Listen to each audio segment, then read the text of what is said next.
Դավոսի տնտեսական ֆորումի շրջանակում վարչապետ Փաշինյանի մասնակցությամբ ստորագրվել է ԱՄՆ նախագահ Դոնալդ Թրամփի նախաձեռնած Խաղաղության խորհրդի կանոնադրությունը։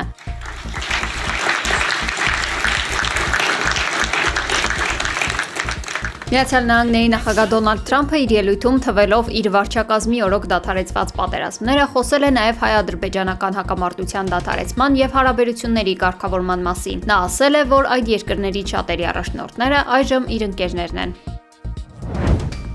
Մայրաթորը արձագանքելով Փաշինյանի առաջնորդած այսպես կոչված եկեղեցու բարենորոգման շարժման երեկվա հայտարարությանը անընդունելի է համարել, որ տիրադավները կասկածի տակ են դրել այն եկեղեցական մարմինների իրավազորությունը, որոնց աշխատանքներին նրանք տասնամյակներ շարունակ մասնակցել են։ Մայրաթորը շեշտել է, որ ստեղծված մտահոգիչ իրավիճակի հաղթահարման ուղին եպիսկոպոսատ ժողովն է, որի կանոնադրությունը կապված չէ գումարման վայրի հետ։ Արտերկրում ժողով գումարելու անհրաժեշտությունը պայմանավորված է Հայաստանում եկեղեցականների հանդեպ իրականացվող բռնաճնշումներով։ Եկեղեցին կոչ է արել զերծ մնալ կեղծ մեղադրանքներից եւ չփորձել ձախողել ժողովի գումարումը հիմնազուրկ պատճառաբանություններով։ Մայրաթորը վերահաստատել է իր հավատարմությունը հայոց պետականության զորացմանը եւ հայտարարել, որ եկեղեցական կյանքի վերանորոգումը պահանջում է միասնականություն ու ուխտապահություն, այլ ոչ թե կանոնական ու պարակտիչ գործողություններ։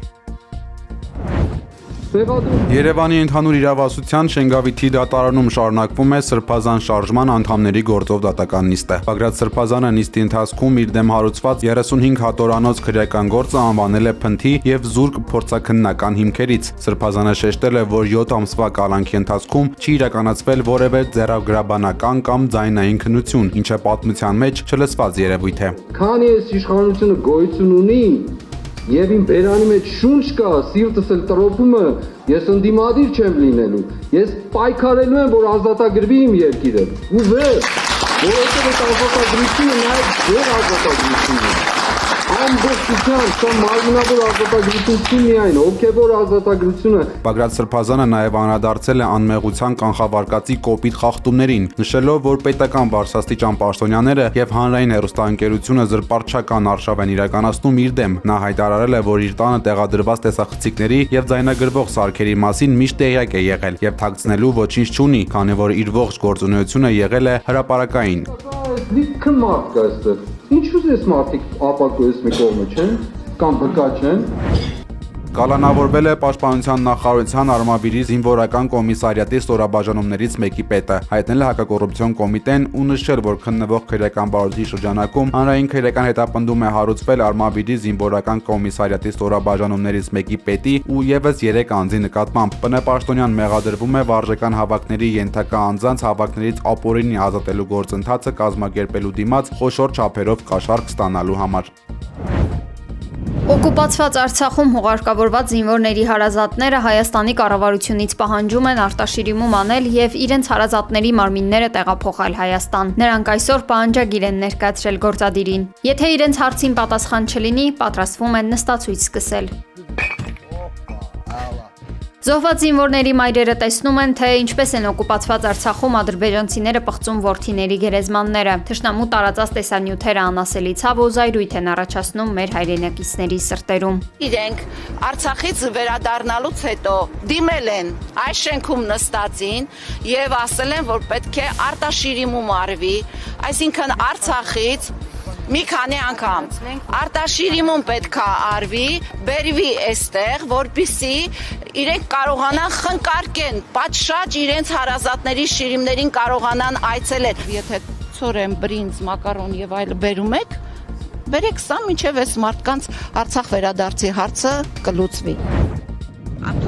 Ռուսաստանի արտգործնախարարության պաշտոնական ներկայացուցիչ Մարիա Զախարովան անդրադարձել է Գյումրիի նախկին քաղաքապետ Վարդան Ղուկասյանի կալանավորմանը։ Ռուս պաշտոնյան անհետ է որակել քրեական հետապնդումն այնպիսի հայտարարությունների համար, որոնք ուղղված են դաշնակցի Ռուսաստանի հետ հարաբերությունների ամրապնդմանը։ Ըստ Զախարովայի այս սյուժեն մեծ ռեզոնանս է առաջացրել ռուսական հասարակության մեջ։ Զախարովան շեշտել է, որ մինչ Ռուսաստանի հետ դաշինքի օգտին արտահայտվողները ենթարկվում են հետապնդումների, նրանք, ովքեր երկիրը տանում են դեպի Եվրոպական միություն, փաստացի վտանգում են Հայաստանի ինքնիշխանությունը։ Кроме того, мы Գյումրիի նախկին քաղաքապետ Վարդան Ղուկասյանի փաստաբան Զարուհի Փոստանջյանը հանցանքի մասին հաղորդում է ներկայացրել Հայաստանի գլխավոր դատախազին եւ մարդու իրավունքների պաշտպանին։ Փաստաբանը պահանջել է քրեական հետապնդում սկսել վարչապետ Նիկոլ Փաշինյանի, արդարադատության, ներքին գործերի եւ առողջապահության նախարարների, ինչպես նաեւ քրեակատարողական հիմնարկների պետերի նկատմամբ։ Ըստ հաղորդման նրանց գործողությունները պարունակում են պաշտոնեական անփոթության եւ լիազորությունների չարաշահման հատկանիշներ, քանի որ պատշաճ բժշկական վերահսկողության բացակայությունը կարող է հանգեցնել անդառնալի հետևանքների եւ կրկնել Արմեն Գրիգորյանի ողբերգական ճակատագիրը։ Պաշտպանի խոսքով Վարդան Ղուկասյանի նկատմամբ իրականացվում է քաղաքական հալածանք եւ անմարդկային վերաբերմունք։ Փոստանջյանի պնդմամբ Ղուկասյանի կալանքն ու բժշկական օգնության մերժումը Նիկոլ Փաշինյանի հնչեցրած հանրային կոչի իրագործումն է, նպատակ ունենալով նրան դուրս մղել հանրային կյանքից։ Ունենանք նման դեպքերում եւ փաստ չի որ չունենք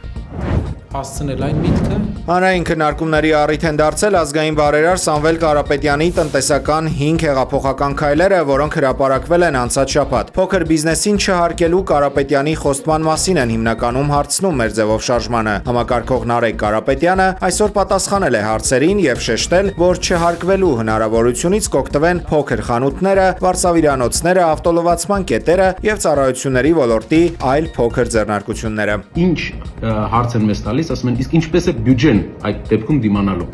Շատ լավ հարց է, շնորհակալ ենք, որ տալիս եք, բայց մի տարօրինակ թիվ ասեմ ձեզ։ Հայաստանում գործող ընկերությունը 70%-ը վճարում է հարկերի ընդհանուր բյուջեի ընդամենը 2.5%-ը։ Այսինքն, ամբողջ փոքր բիզնեսը շրջանառության հարկվող վճարում է ընդամենը մեր բյուջեի 2.5%-ը։ Ես ձեզ վստահեցնում եմ, որ մենք ոչ թե 2.5% ենք գտնելու եւ ավելացնելու, այլ մեծ բիզնեսի եւ տարբեր տնտեսական ծրագրերի հաշվին տասնյակ տոկոսներ է բյուջեն ավելանալու եւ չի լինելու փոքր բիզնեսին հարկելու կարիքը։ Իսկ դուք պատկերացնում եք մի երկիր, որտեղ փոքր բիզնեսը չի հարկվում, փոքր բիզնեսը չի առնչվում հարկայինի հետ եւ միակ խնդիրը, որ պետությունը դնում է փոքր բիզնեսի առաջ, մեծանալ, դառնալ միջին բիզնես, այդ ժամանակ արդեն թող սկսի շահութարկ վճարել։ Բայց փոքր բիզնես լինելու ժամանակ պետությունը միայն չխանգարելու քաղաքականություն է վարում։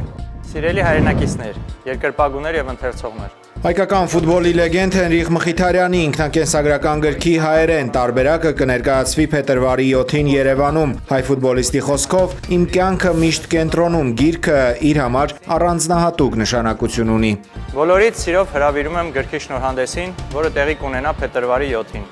Նյումեգի ձմեռային փառատոնին, Dwin Music Hall-ում։ Շնորհակալ եմ բոլորիդ աջակցության, հավատարմության եւ ընթերցելու համար։ Իրանի իշխանությունը հայտնել է բողոքի ցույցերի ժամանակ զոհվածների թիվը։ Երկրի պետական հեռուստատեսությունն առաջին անգամ նշել է անհնազանդությունների ընթացքում զոհվածների թվի պաշտոնական տվյալը, ըստ որի սպանվել է 3117 մարդ։ Զոհվածների թվում կան խաղաղ բնակիչներ եւ անվտանգության ուժերի աշխատակիցներ, որոնք իշխանությունների պնդմամբ դարձել են զինված ահաբեկչական խմբավորումների զոհ։ Սրան զուգահեռ Հրանա իրավապաշտպան կազմակերպությունը հայտնել է, որ բողոքի ցույցերի դաժան ճնշման հետևանքով երկրում կա մոտ 4900 զոհ։ Կամչատկայի ափերի մոտ տեղի ունեցել 6.1 մագնիտուդ ուժգնությամբ երկրաշարժ։ Երկրաշարժի էպիկենտրոնը գտնվել է Պետրոպավլովսկ Կամչատկայից 138 կիլոմետր հեռավորության վրա։ Կրեմլում հանդիպել են Ռուսաստանի եւ Պաղեստինի նախագահները։ Պուտինը հայտարարել է, որ իրենք պատրաստ են $1 միլիարդ ուղղել խաղաղության խորհրդին պաղեստինցի ժողովրդին աջակցելու համար։ Գումարը պետք է ծախսվի Գազայի վերականգնման, Պաղեստինի խնդիրների լուծման համար։ Պուտինի խոսքով դա այն գումարն է, որը սառեցված է Միացյալ Նահանգներում։ Կարծում եմ, որ դա միանգամայն հնարավոր է, ասել է Դաշնության ղեկավարը։ Շվեյցարիայի Դավոս քաղաքում տեղի ունեցել ԱՄՆ նախագահ Դոնալդ Թրամփի եւ Ուկրաինայի նախագահ Վլադիմիր Զելենսկու հանդիպումը։ Մոտ 1 ժամ տևած հանդիպումից հետո ԱՄՆ ղեկավարը լրագրողների հետ ճեպազրույցում հայտնել է, որ Զելենսկու հետ հանդիպումը լավ է անցել։ Նա հիշեցրել է, որ հաջորդ թիվ Միացյալ Նահանգների ներկայացուցիչները հանդիպում կունենան Ռուսաստանի ղեկավար Վլադիմիր Պուտինի հետ։ Ֆրանսիայի նախագահ Էմանուել Մակրոնի շնորհիվ բարձրացել է արևային ագնոցը արտադրող ընկերության բաժնետոմսերի արժեքը։ iVision Tech ընկերության բաժնետոմսերի արժեքը գրեթե 28%-ով բարձրացել է Դավոսի ամենամյա համաշխարհային տնտեսական ֆորումում Մակրոնի ելույթից հետո։ Դա անշուշտ մեծ ազդեցություն ունեցավ բաժնետոմսերի արժեքի վրա, Reuters գործակալությանն ասել է ընկերության գործադիր տնօրենը։ Ֆրանսիայի նախագահը ակնոց է դնում աճ աչքի մազանոթի պայթելու պատճառով։ We need more stability in this zone.